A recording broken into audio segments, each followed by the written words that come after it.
Eucaristome.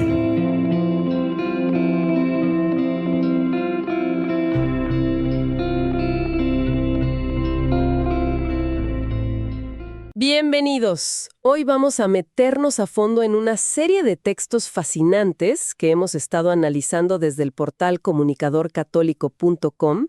Giran en torno al pensamiento social del Papa León XIV. Y hay una frase suya que la verdad me dejó pensando desde el primer momento, y creo que va a marcar toda nuestra charla. La paz es tomar posición cuando se pisotea la dignidad. Es una declaración de principios potentísima, de verdad, porque nos obliga a repensar qué entendemos por paz. No es ausencia de conflicto, no es silencio, no es neutralidad, es algo mucho más exigente. Los análisis que revisamos nos muestran que para León XIV la paz es una construcción activa, que a veces exige, mancharse las manos. Exacto. Suena casi a una contradicción, ¿verdad? Una paz que exige tomar partido. Pues esa es la idea que queremos desempacar hoy. Vamos a explorar cómo este Papa conecta el amor a los pobres, la justicia, la paz y la esperanza de una forma que, aunque hunde sus raíces en la tradición de la Iglesia, se siente increíblemente actual y desafiante. Empecemos por la base de todo, el cimiento sobre el que se construye este edificio. En su primer documento, Dilexite, León XIV habla del amor preferencial por los pobres. A primera vista, es una idea que hemos oído muchas veces. Suena a caridad, a donaciones, a algo que ya conocemos. ¿Qué hace León XIV en estos textos para que este concepto tan familiar nos suene de pronto radicalmente nuevo? Esa es la pregunta clave. Lo que hace es llevarlo a su raíz teológica más profunda. Él no habla de una simple preferencia moral o, digamos, de un acto de buena voluntad. Los textos que analizamos insisten en que él habla de una identificación ontológica de Cristo con los pobres y sufrientes. Un momento, detengámonos ahí. Ontológica es una palabra fuerte, muy filosófica. ¿Podemos traducirla a un lenguaje más de a pie? Significa que en su misma esencia, en su ser más profundo, Cristo es el pobre, no solo que simpatiza con él o que nos pide que lo ayudemos. Has dado en el clavo. No es una metáfora poética. Para el pensamiento de León XIV, el encuentro con la persona que sufre, con el marginado, con el excluido, no es como encontrarse con Cristo. Es encontrarse con Cristo presente y actuante en la historia. Y eso lo cambia todo. Claro, porque si es Cristo mismo, entonces atenderlo no es una opción, no es un extra para los católicos más piadosos. Es el centro mismo de la fe. No puedes decir que amas a Dios si le das la espalda al pobre. Porque le estás dando la espalda a Dios mismo. Exactamente. Entendido. Es un cambio de perspectiva total. Y los textos de comunicadorcatólico.com señalan que él no inventa esto, sino que lo recupera de las fuentes más puras de la tradición. Menciona a San Francisco de Asís, claro, con su ideal de ser pobre con los pobres. Exacto, pero va incluso más atrás. Recupera a dos gigantes de la Iglesia primitiva para blindar esta idea. Por un lado, a San Ambrosio de Milán.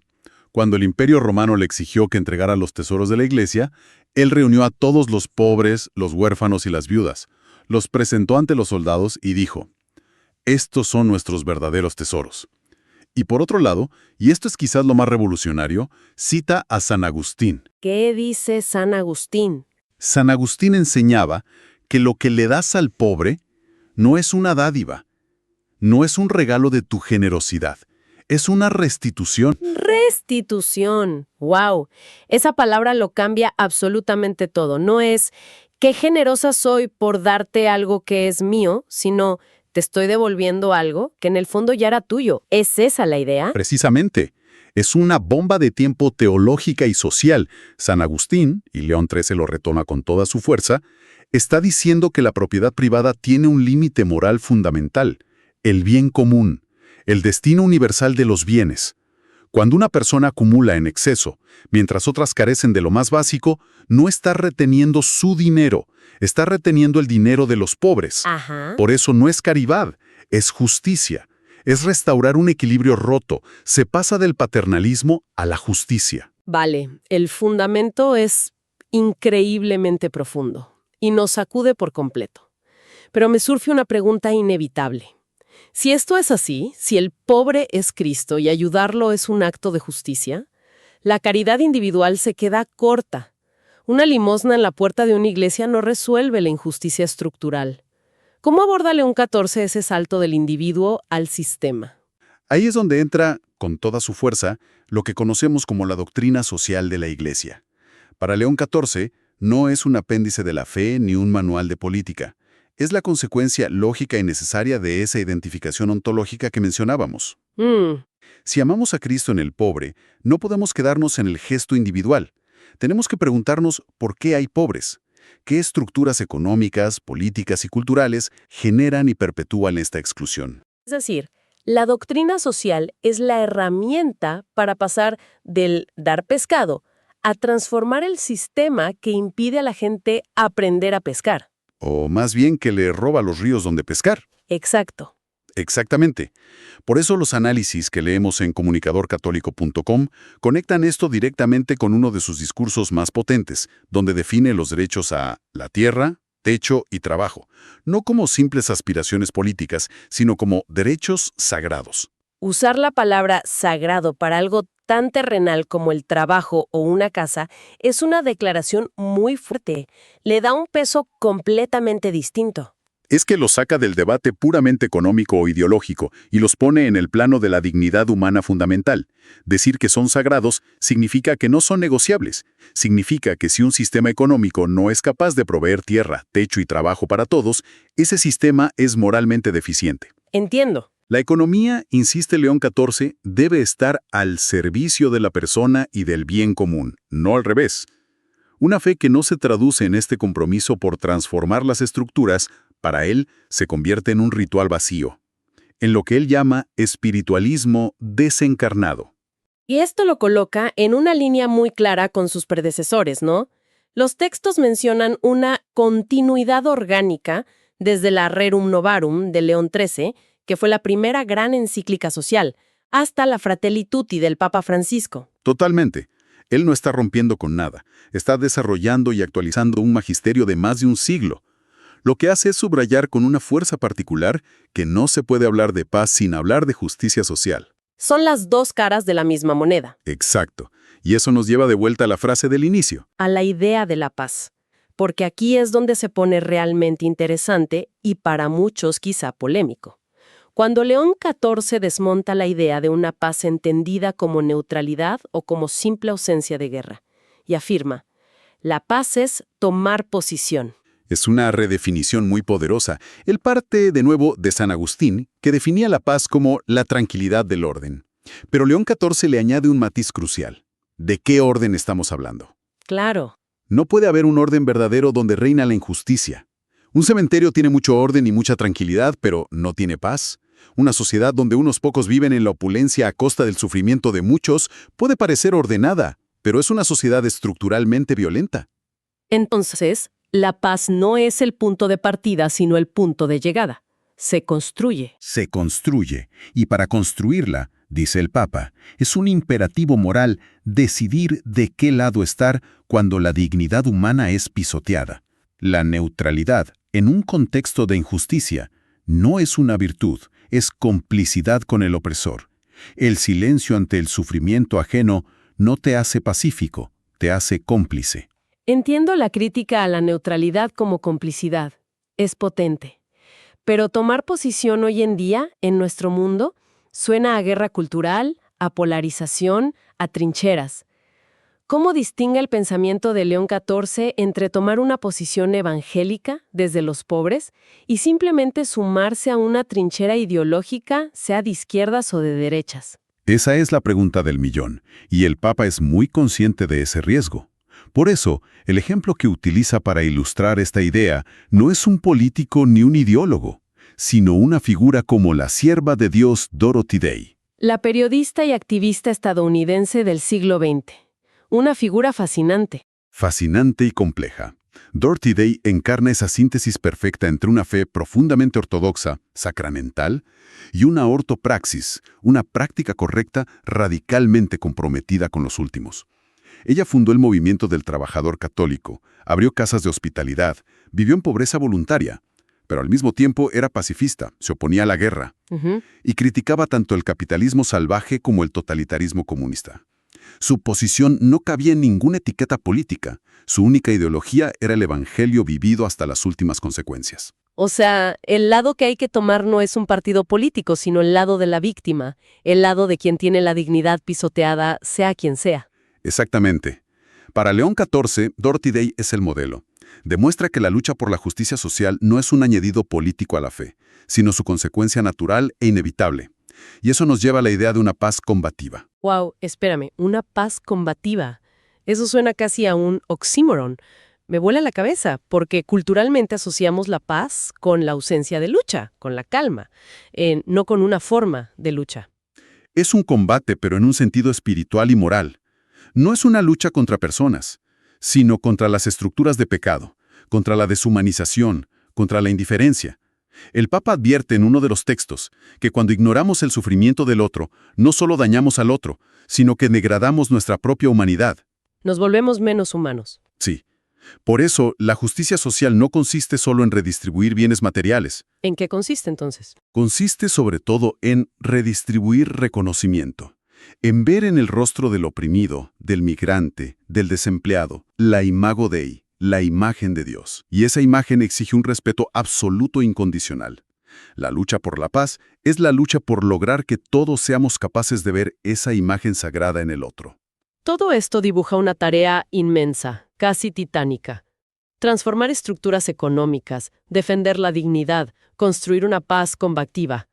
Siendo honesta, puede resultar abrumador. Una puede pensar, ¿y yo qué puedo hacer ante todo esto?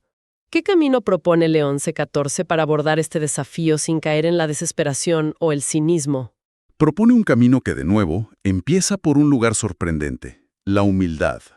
Una humildad intelectual radical. Él habla de desarrollar una teología de la esperanza social, pero su punto de partida no es un gran plan maestro, sino un concepto filosófico antiguo que recupera de Nicolás de Cusa, la docta ignorantia. La docta ignorancia, o la ignorancia instruida, suena a otra contradicción. ¿Cómo puede la ignorancia ser una virtud?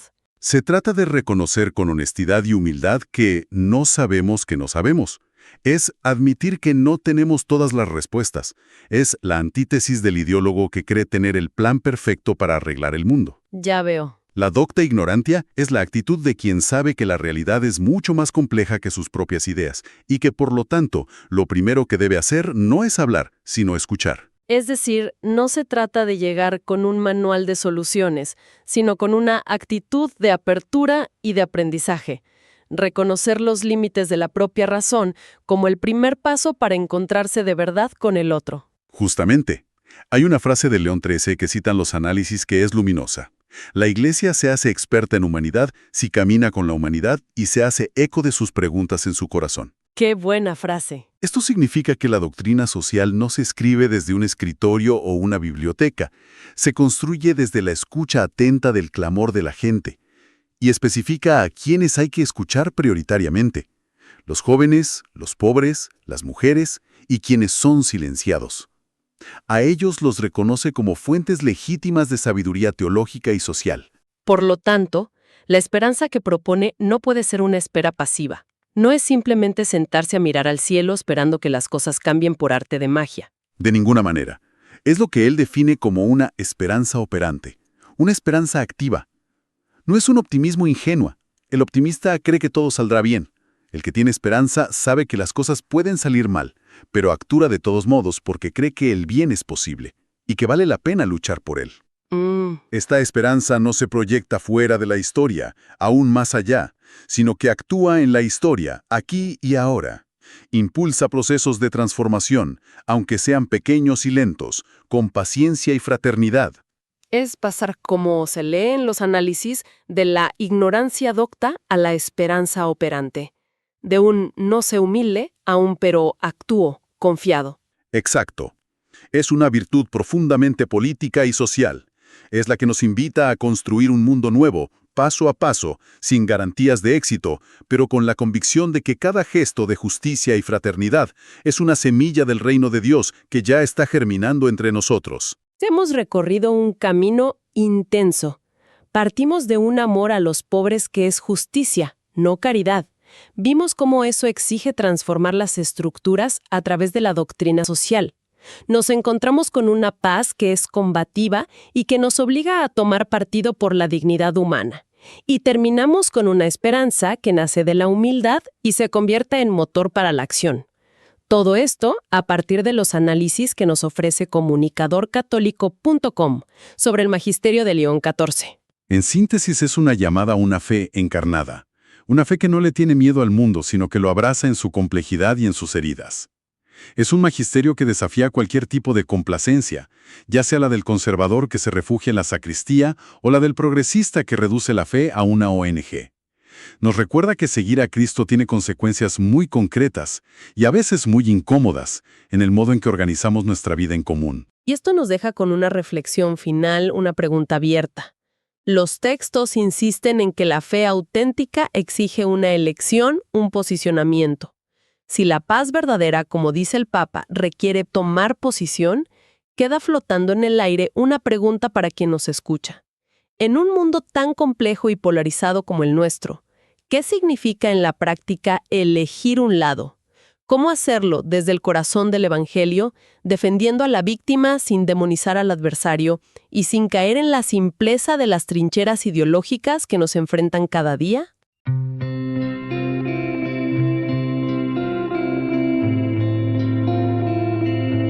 Eucaristomen.